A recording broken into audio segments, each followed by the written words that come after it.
This right here is our biggest chicken coop. We can keep up to 150 chickens in here. The whole goal here is to put as much dry, woody, carbon-rich material as possible in here.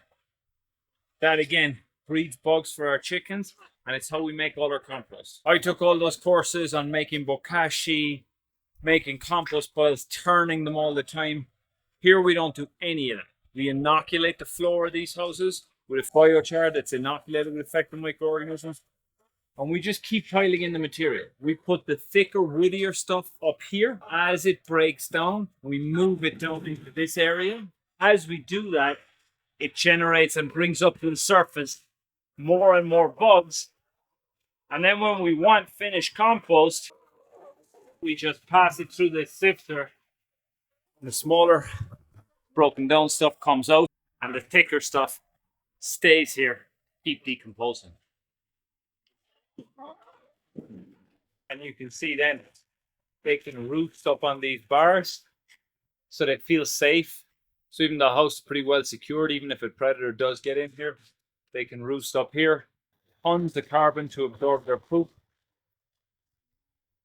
The great thing about it in cold climates is the breaking down compost generates tons of heat as well for your chickens. The only things really to look out for is that you can bring in as much carbon as possible. As this farm has matured, the amount of bamboo and grasses that we can bring in and dry is increasing. In the early days, we were totally reliant on bringing in truckloads of hay.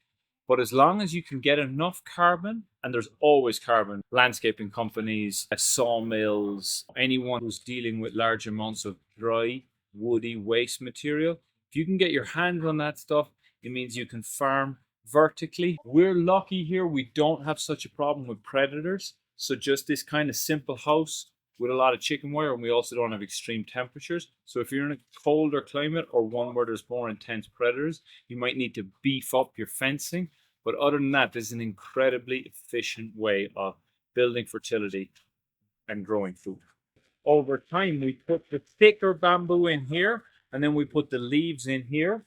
And then over the next couple of months, as this stuff breaks down and mixes with the chicken poop, it will become increasingly brittle. And then we'll just move it from this side over to this side. That's the only turning of our compost pile. We start in here by putting the bigger sticks in here and the leaves in here, because we always want to be able to harvest our compost from this section. So here is where it's breaking down. Here is where it's more broken down and we're harvesting from. But that's it basically. So one of the things that we get because of this system, because we're fermenting their feed, because they're getting so many bugs from the compost and so many fresh greens from the food forest that they range in, it means the eggs are super dense. I'm trying my hardest to break this egg. And when we crack it, it's got a nice yellow yolk that's hard and that doesn't come apart in the pan. One of the things I hate about traveling these days is going back to these store-bought eggs where the shells crack super easily. The yolk comes out this kind of pale, awful looking color. Especially once you become a father, having good quality eggs is just such an important part of life for me.